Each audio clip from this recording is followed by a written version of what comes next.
warahmatullahi wabarakatuh. Kami dari kelompok 2 akan menjelaskan tentang sistem pengendalian manajemen sektor publik. Kelompok 2 ini beranggotakan 2 orang, yaitu saya sendiri, Aprilia Nurfarha dengan NIM 2008 03104066 dan rekan saya yaitu Hingga Aidil Fitri Santoso dengan NIM 2008 03104001. Langsung saja kita ke materi yang pertama. A. Sistem pengendalian manajemen. Organisasi memerlukan sistem pengendalian manajemen untuk memberikan jaminan dilaksanakannya setiap organisasi secara efisien, sehingga tujuan organisasi dapat dicapai. Pengendalian manajemen meliputi beberapa aktivitas, yaitu 1. Perencanaan, yang kedua, koordinasi antar berbagai bagian dalam organisasi, yang ketiga, komunikasi informasi, yang keempat, pengambilan keputusan, yang kelima, memotivasi orang-orang dalam organisasi agar berperilaku sesuai dengan tujuan organisasi, yang keenam, pengendalian, yang ketujuh, penilaian kinerja. Struktur organisasi harus sesuai dengan desain sistem pengendalian manajemen. Karena sistem pengendalian manajemen berfokus pada unit-unit organisasi sebagai pusat pertanggungjawaban.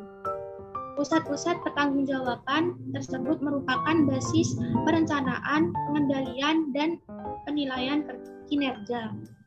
Manajemen sumber daya manusia harus dilakukan sejak proses seleksi dan rekrutmen, training, pengembangan, dan promosi, hingga pemberhentian karyawan.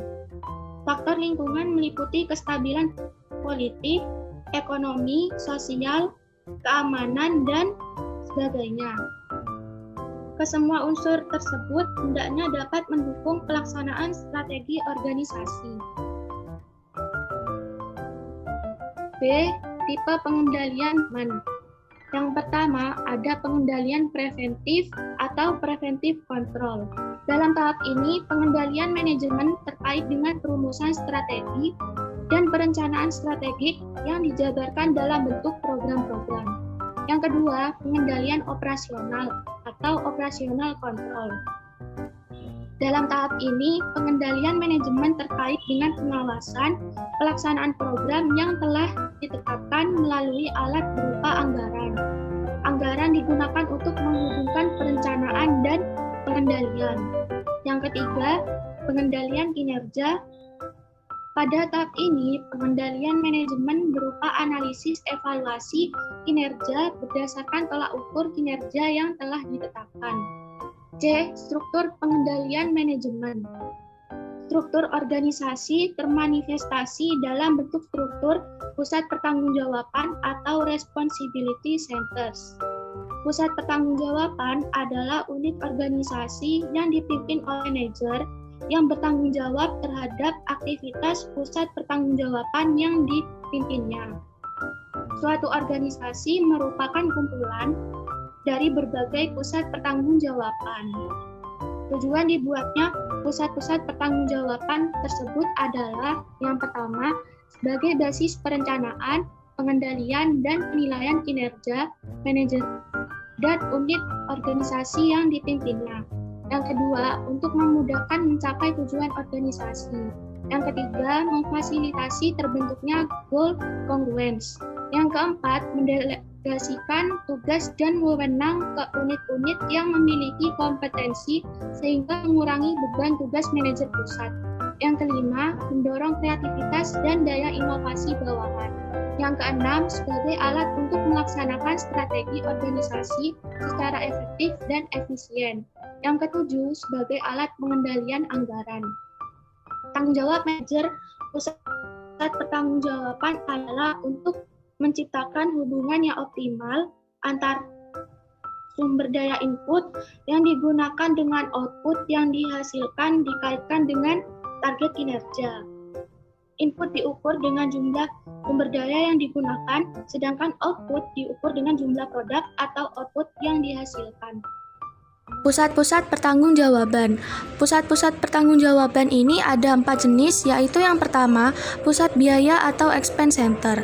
Pusat biaya adalah pusat pertanggungjawaban yang prestasi manajernya itu dinilai berdasarkan biaya yang telah dikeluarkan. Contoh pusat biaya adalah Departemen Produksi, Dinas Sosial, dan Dinas Pekerjaan Umum. Yang kedua, pusat pendapatan atau revenue center.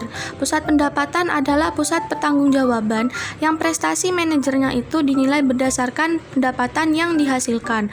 Contoh pusat pendapatan adalah Dinas Pendapatan Daerah dan Departemen Pemasaran.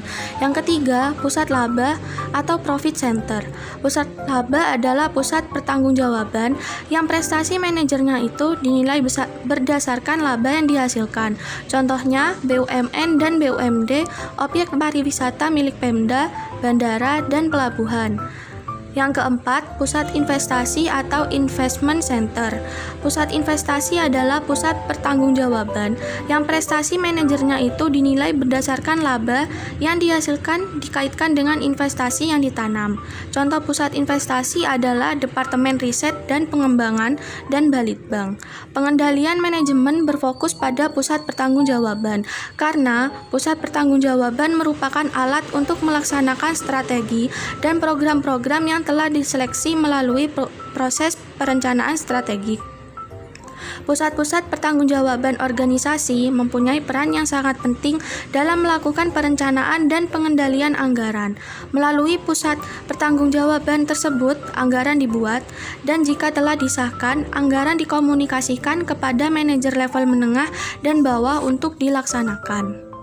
Idealnya, struktur pusat pertanggungjawaban sebagai alat pengendalian anggaran sejalan dengan program atau struktur aktivitas organisasi. Anggaran sebagai alat untuk melaksanakan strategi organisasi harus dipersiapkan dengan sebaik-baiknya agar tidak terjadi bias atau penyimpangan. Pusat pertanggungjawaban merupakan bagian yang paling kompeten untuk menyiapkan anggaran karena merekalah yang paling dekat dan berhubungan langsung dengan aktivitas pelayanan masyarakat. Keberadaan Departemen Anggaran dan Komite Anggaran pada pusat pertanggungjawaban sangat perlu untuk membantu terciptanya anggaran yang efektif. Informasi yang terkait dengan sistem pengendalian anggaran biasanya banyak diketahui oleh bagian Departemen Anggaran. Departemen Anggaran memiliki fungsi sebagai berikut. Yang pertama, menetapkan prosedur dan formulir untuk persiapan anggaran. Yang kedua, mengkoordinasikan dan mencatat asumsi-asumsi sebagai dasar anggaran. Asumsi tersebut biasanya misalnya tingkat inflasi, nilai tukar, dan harga migas. Yang ketiga, membantu mengkomunikasikan anggaran ke seluruh bagian organisasi. Yang keempat, menganalisis anggaran yang telah diajukan dan membuat rekomendasi kepada budget atau budget holder dan manajer pusat pertanggungjawaban. Yang kelima, menganalisis kinerja anggaran yang dilaporkan, menginterpretasikan hasil, dan menyiapkan ikhtisar laporan untuk manajer pusat pertanggungjawaban. Yang keenam, menyiapkan pembuatan revisi anggaran jika diperlukan. Komite anggaran ini biasanya terdiri dari para pimpinan pucak, seperti kepala departemen, kepala dinas, kepala biro, dan sebagainya. Komite anggaran juga memiliki peran yang vital. Komite anggaran bertugas menyusun anggaran-anggaran untuk tiap unit operasi. Departemen anggaran dan komite anggaran merupakan perangkat yang berbeda pada pusat pertanggungjawaban. Oleh karena itu, pusat pertanggungjawaban merupakan alat yang sangat vital untuk pelaksanaan dan pengendalian anggaran. Di samping itu, pusat pertanggungjawaban merupakan basis pengukuran kinerja, yaitu perbandingan antara apa yang telah dicapai oleh unit organisasi dengan anggaran yang telah ditetapkan. Materi yang selanjutnya akan dilanjutkan dengan rekan saya. Kepada Bingga dipersilakan. Selanjutnya yaitu proses pengendalian manajemen sektor publik. Proses pengendalian manajemen pada organisasi sektor publik dapat dilakukan dengan menggunakan saluran komunikasi formal maupun informal. Adapun saluran komunikasi formal yaitu yang pertama perumusan strategi, kedua perencanaan strategi, ketiga penganggaran, keempat operasional, dan yang terakhir evaluasi kinerja. Sedangkan untuk saluran komunikasi informal yaitu komunikasi langsung, pertemuan informal, diskusi, atau melalui metode manajemen by walkie-talkie. Sistem pengendalian manajemen suatu organisasi dirancang untuk mempengaruhi orang-orang yang di dalam organisasi tersebut agar berperilaku sesuai dengan tujuan organisasi. Perumusan strategi, yaitu proses penentuan visi, misi, tujuan, sasaran, target atau outcome, arah dan kebijakan, serta strategi organisasi. Perumusan strategi merupakan tugas dan tanggung jawab manajemen puncak. Hasil perumusan strategi bersifat permanen dan berjangka panjang. Strategi yang dihasilkan dari proses perumusan strategi merupakan strategi global, atau dalam perusahaan disebut corporate level strategi. Menurut Olsen dan Eddy tahun 1982 terdapat 5 komponen dasar perumusan strategi, yaitu pertama, pernyataan misi dan tujuan umum organisasi yang dirumuskan oleh manajemen eksekutif organisasi dan memberikan rangka pengembangan strategi serta target yang akan dicapai. Yang kedua, analisis atau scanning lingkungan, terdiri dari pengidentifikasian dan pengukuran faktor-faktor eksternal yang sedang dan akan terjadi dan kondisi yang harus dipertimbangkan pada saat merumuskan strategi organisasi.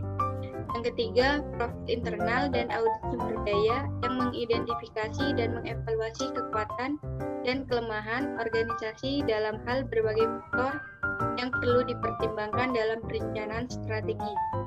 Yang keempat, perumusan, evaluasi, dan pemilihan strategi. Dan yang terakhir, implementasi dan pengendalian rencana strategi. Menurut Brisson, tahun 1995, membuat model 8 langkah untuk memfasilitasi perumusan strategi, yaitu yang pertama, memulai dan menyetujui proses perencanaan strategi. Yang kedua, identifikasi apa yang menjadi mandat organisasi. Yang ketiga, klarifikasi misi dan nilai-nilai organisasi. Yang keempat, menilai lingkungan eksternal atau peluang dan ancaman. Yang kelima, menilai lingkungan internal atau kekuatan dan kelemahan. Yang keenam, identifikasi isu strategi yang sedang dihadapi organisasi. Yang ketujuh, perumusan strategi untuk memanage isu-isu. Dan yang terakhir, menetapkan visi organisasi untuk masa ke depan. Setelah itu, perencanaan strategi, yaitu proses penentuan program-program, aktivitas atau proyek yang akan dilaksanakan oleh suatu organisasi dan penentuan jumlah alokasi sumber daya yang akan dibutuhkan. Perencanaan strategi ini berbeda dengan perumusan strategi. Jika perumusan strategi itu proses untuk menentukan strategi, sedangkan perencanaan strategi yaitu proses menentukan bagaimana cara mengimplementasikan strategi tersebut. Adapun manfaat perencanaan strategi bagi organisasi yaitu yang pertama, sebagai sarana untuk memfasilitasi terciptanya anggaran yang efektif. Kedua, sebagai sarana untuk memfokuskan manajer pada pelaksanaan strategi yang telah ditetapkan. Yang ketiga, sebagai sarana untuk memfasilitasi dilakukannya alokasi sumber daya yang optimal atau efektif dan efisien. Yang keempat, sebagai rangka untuk pelaksanaan tindakan jangka pendek atau short term action. Yang kelima, sebagai sarana bagi manajemen untuk dapat memahami strategi organisasi secara lebih jelas. Dan yang terakhir, sebagai alat untuk memperkecil rentang alternatif strategi. Tujuan utama perencanaan strategi yaitu untuk meningkatkan komunikasi antara manajer puncak dengan manajer level bawah. Mengubah perencanaan strategi menjadi tindakan nyata. Perencanaan strategi bukan merupakan hasil akhir final. Perencanaan strategi perlu ditranslasikan dalam bentuk tindakan-tindakan konkret. Maka dari itu, perencanaan strategi harus didukung oleh hal-hal seperti berikut ini. Yang pertama, struktur pendukung, baik secara material maupun political will. Yang kedua, proses dan praktik implementasi di lapangan. Dan terakhir, kultur organisasi. Perencanaan Perencanaan strategi tidak akan efektif jika prosedur dan sistem pengendalian tidak sesuai dengan strategi. Struktur organisasi hendaknya dapat mendukung pelaksanaan strategi. Oleh karena itu, perlu dilakukan restrukturisasi dan reorganisasi agar selaras dengan strategi dan desain sistem pengendalian manajemen. Restrukturisasi tersebut didasarkan pada prinsip yang pertama, perubahan struktur organisasi hendaknya dapat meningkatkan kapasitas untuk mencapai strategi yang efektif. Yang kedua, pimpinan eksekutif bertanggung jawab untuk melaksanakan strategi dan arahan kebijakan hingga level bawah. Yang ketiga, dewan bertanggung jawab secara kolektif untuk merencanakan strategi, kebijakan, dan otorisasi alokasi sumber daya dan menilai kinerja manajemen eksekutif. Selanjutnya, penganggaran. Tahap penganggaran dalam proses pengendalian manajemen sektor publik ini merupakan tahap yang dominan. Proses penganggaran pada organisasi sektor publik agak berbeda dengan penganggaran pada sektor swasta. Perbedaan tersebut terutama adalah adanya pengaruh politik dalam proses penganggaran. Dan yang terakhir, penilaian kinerja. Penilaian kinerja adalah tahap akhir dari proses pengendalian manajemen yang merupakan bagian dari proses pengendalian manajemen yang dapat digunakan sebagai alat pengendalian. Pengendalian manajemen melalui sistem penilaian kinerja dilakukan dengan cara menciptakan mekanisme reward dan punishment untuk mendorong tercapainya tujuan organisasi. Pemberian imbalan dapat berupa finansial dan non-finansial, seperti psychological reward dan social reward. Sekian presentasi dari kelompok kami. Apabila ada saran atau kritik dan pertanyaan, bisa langsung disampaikan pada saat perkuliahan. Sekian dari kami. Wassalamualaikum warahmatullahi wabarakatuh.